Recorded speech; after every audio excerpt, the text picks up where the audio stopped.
Hi friends, ഞാനിന്നിവിടെ തയ്യാറാക്കാൻ പോണത് പരിപ്പും കപ്പങ്ങയും കൂടിയിട്ടുള്ള ഒരു കറിയാണ് ഉണ്ടാക്കാൻ പോണത്. ആദ്യമായിട്ട് ഈ കപ്പങ്ങ ഒന്ന് നുറുക്കിയെടുക്കാം.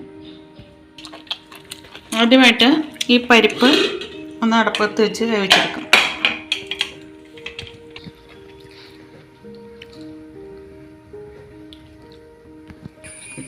പരിപ്പ് വെന്തിട്ടുണ്ട്. ഇനി കുക്കറിൽ നിന്ന് ഇതൊരു പാത്രത്തിലേക്ക് പകർത്തി വയ്ക്കാം. പരിപ്പ്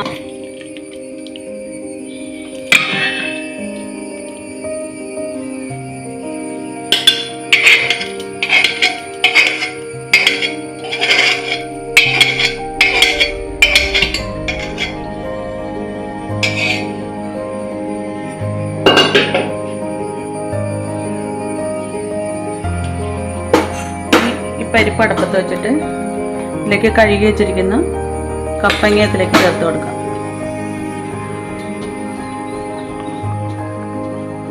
ആവശ്യത്തിന് വെള്ളവും ഉപ്പും ചേർത്ത് കൊടുക്കണം.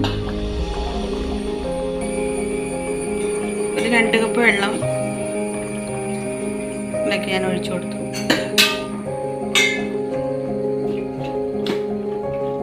ഇതിലേക്ക് ആവശ്യമായിട്ടുള്ള മസാലകൾ ഉപ്പിട്ട് ചേർത്ത് കൊടുക്കണം. ഇതിലേക്ക് 1 ടീസ്പൂൺ ഉപ്പ് ചേർത്ത് കൊടുക്കണം.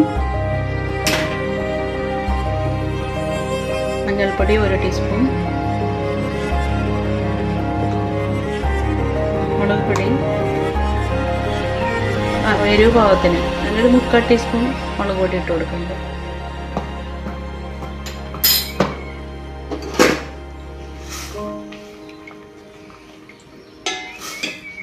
ഇതെല്ലാം കൂടി ഒന്ന് തിളച്ച് വെന്ത് കഴിയുമ്പോൾ തേങ്ങ അരപ്പ് ചേർക്കണം.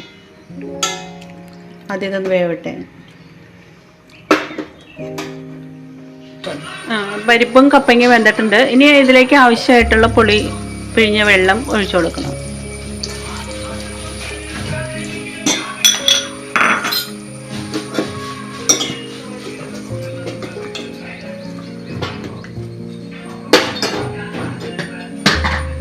അതിനുശേഷം തേങ്ങ അരച്ചരപ്പ്, തേങ്ങ ഒരു 1/2 കപ്പോളം തേങ്ങ എടുത്തിട്ടുണ്ട്. അത് അരച്ചരപ്പ് ഇതിലേക്ക് ഒഴിച്ചു കൊടുക്കണം. ഇത് ഒന്ന് തിളച്ച് കഴിയുമ്പോഴത്തേക്കും വാങ്ങി വയ്ക്കാം.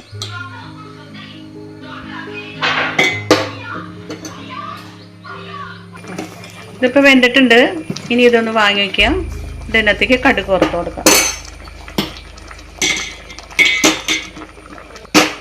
ഒരു കടായി അടുപ്പത്ത് വെച്ചിട്ട്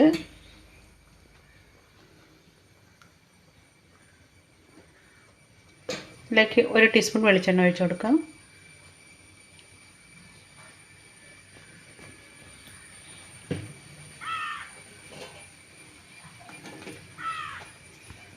വെളിച്ചെണ്ണ ചൂടായിട്ടുണ്ട്. ഇനി ഇതിലേക്ക് 1 ടീസ്പൂൺ കടുക് ഇട്ട് കൊടുക്കാം.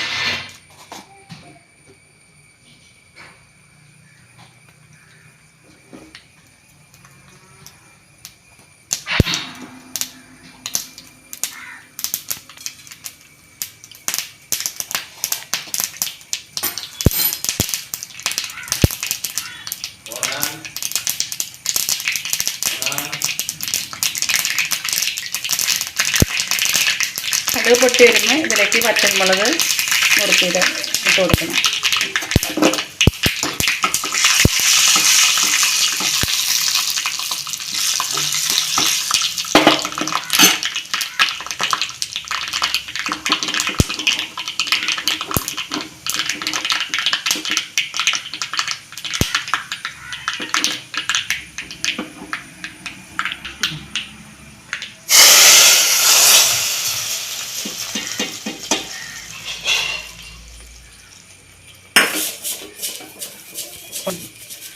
അപ്പോൾ നമ്മുടെ പരിപ്പും കപ്പങ്ങയും കൂടിയിട്ടുള്ള കറി റെഡി ആയിട്ടുണ്ട്. നിങ്ങൾക്ക് എൻ്റെ ഈ വീഡിയോ ഇഷ്ടമായെങ്കിൽ ലൈക്ക് ചെയ്ത് സബ്സ്ക്രൈബ് ചെയ്ത് കമൻറ്റ് എഴുതണം, എന്നെ പ്രോത്സാഹിപ്പിക്കണം.